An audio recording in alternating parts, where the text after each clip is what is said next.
Beginners basics, அதாவது முதல்ல சமைக்கிறவங்களுக்காக tips. இது வந்து பருப்பு ரசம் செய்கிறது வித் டிப்ஸோட பார்க்கலாம்.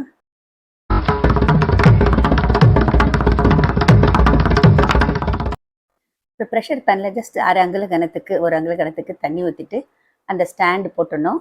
உள்ள ஒரு ஸ்டாண்டு போட்டு அதுக்கு மேலே அந்த ஓட்டை தட்டு வச்சிடணும். இப்போ வந்து கொஞ்சமாக பருப்பு, 1/4 அழகு பருப்பு, அதோட மஞ்சத்தூள் போட்டு தண்ணி ஊற்றிட்டு ஒரே ஒரு தக்காளியை வச்சுட்டு இதை வந்து ப்ரெஷர் குக்கரில் வேக வச்சு எடுத்துக்கணும். மற்ற காயோடு சேர்த்தும் வைக்கலாம் ஒரு இதில். இப்போ நான் வேக வச்சு வச்சுருக்கேன். இந்த தோல் எடுத்துட்டு கொஞ்சம் நல்லா மேஷ் பண்ணிக்கணும். பருப்பு மேஷ் பண்ணக்கூடாதுங்க, தக்காளி மட்டும் மேஷ் பண்ணிவிட்டு இந்த மாதிரி ஒரு கிண்ணத்தில் சேர்த்துக்கோங்க. இப்போ இதோட கொஞ்சமாக புளியை கரைச்சி ஊற வச்சு வச்சுருக்கேன், அதையும் சேர்த்துட்டேன். தேவையான அளவு தண்ணி ஊற்றியாச்சு. 2 பல்லு பூண்டை இடித்து அதில் சேர்த்தாச்சு.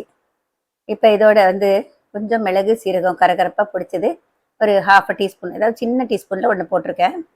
இதோட பருப்பு ரசப்பொடி நாங்கள் வந்து வீட்டிலேயே அரைச்சி வச்சுருப்போம். அதை வந்து நான் உங்களுக்கு டிஸ்கிரிப்ஷன் லிங்க் கொடுக்குறேன், அதில் சேர்த்துக்கலாம். தகுந்த அளவு உப்பு சேர்த்துக்கலாம். கொஞ்சமாக நாங்கள் எல்லாம் வெல்லம் போடுவாங்க, அதனால கொஞ்சம் வெல்லம் போட்டுக்கோங்க.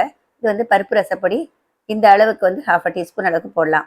புளி வந்து ஒரு சின்ன, அதாவது நெல்லிக்காய் சைஸோட கொஞ்சம் கூடுதலாக ஊற வச்சு கரைச்சிக்கணும். கிட்டத்தட்ட ஒரு 3 டம்ளர் தண்ணி ஊற்றிருப்பேன், 600 ml தண்ணி ஊற்றிருப்பேன். இப்போ பருப்பு ரசம்ங்கிறதுனால எல்லாத்தையுமே ஒன்றா சேர்த்துட்டு பாயில் பண்ணலாங்க. மிளகு, சீரகத்தூள், பருப்பு ரசப்பொடி, பூண்டு, இது எல்லாமே ஒன்றாவே சேர்த்துட்டு பாயில் பண்ணலாம். உப்பும் கொஞ்சம் வெல்லமும் போட்டுக்கணும். வெல்லம் சேர்த்தா தான் இதுக்கெல்லாம் ருசியாக இருக்குங்க. நாங்கள்லாம் அந்த மாதிரி தான் சேர்க்குறது பழக்கம். மிளகு ரசமாக இருந்தால் அதிகம் கொதிக்கக்கூடாது, பருப்பு ரசம்னா கொஞ்சம் கொதிக்கலாம். இப்போ இதோட கொத்தமல்லி தழை, கறிவேப்பிலை 2 சேர்த்துக்கலாம். இப்போ அடுப்பை அணைச்சிடலாம். அடுப்பை அணைச்ச பிறகு கொஞ்சமாக நெய் இல்லைன்னா எண்ணெய் ஒரு சின்ன தாளிக்கிற கரண்டியில் போட்டுட்டு அதோட முதல்ல நல்லா சூடான பிறகு கடுகு சேர்த்துக்கலாம். கடுகு நல்லா பொரிய ஆரம்பித்த பிறகு சீரகம் சேர்த்துக்கலாம். இது வந்து எண்ணெய் நல்லா சூடானதுக்கப்புறம் போட்டால் தாங்க நம்மளுக்கு வந்து உடனே வெடிக்க ஆரம்பிக்கும். இப்போ பார்த்துங்க, கடுகு சேர்த்துடலாம். கடுகு நல்லா வெடிக்க ஆரம்பிச்சிடுச்சு. கொஞ்சமாக சீரகம்,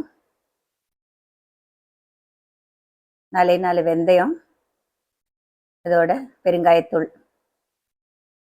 நெய்யில் தாளித்தா ரொம்ப டேஸ்டியாக இருக்குங்க.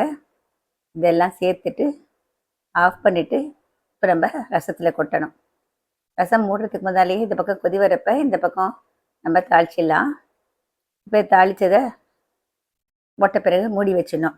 ஃப்ளேவர்ஸ் எல்லாம் அப்போ அதுலேயே இருக்கும். அப்படியே நீங்கள் எப்போ பரிமாறுறமோ அப்போ நம்ம வந்து நல்லா கலந்து விட்டுட்டு வேணும்னா சூடு பண்ணிவிட்டு பரிமாறலாங்க. இந்த சாதத்தில் போட்டு சாப்பிட்லாம், நல்லாயிருக்கும். அந்த பருப்பு கொஞ்சம் கூடுதலாக சேர்க்குறப்ப அடியில் வண்டல் அந்த பருப்பு இருக்கும், அது தயிர் சாதத்துக்கு தொட்டு சாப்பிட்டா ரொம்ப டேஸ்டியாக இருக்கும். தக்காளி இந்த மாதிரி மசிச்சு சேர்க்குறப்போ ரொம்ப டேஸ்டியாக இருக்கும். இதே போல் உணவு மற்றும் ஊட்டச்சத்து பற்றிய பல விவரங்களை தெரிந்து கொள்ள மல்லிகா பத்ரிநாத் வீட்டு சமையலை சப்ஸ்கிரைப் பண்ணுங்கள். உங்களுக்கு புத்தகங்கள் வேண்டும்னா நாங்கள் அனுப்புகிறோம். ஸ்க்ரீனில் தெரிகிற முகவரி மற்றும் ஃபோன் நம்பருக்கு நீங்கள் தொடர்பு கொள்ளலாம்.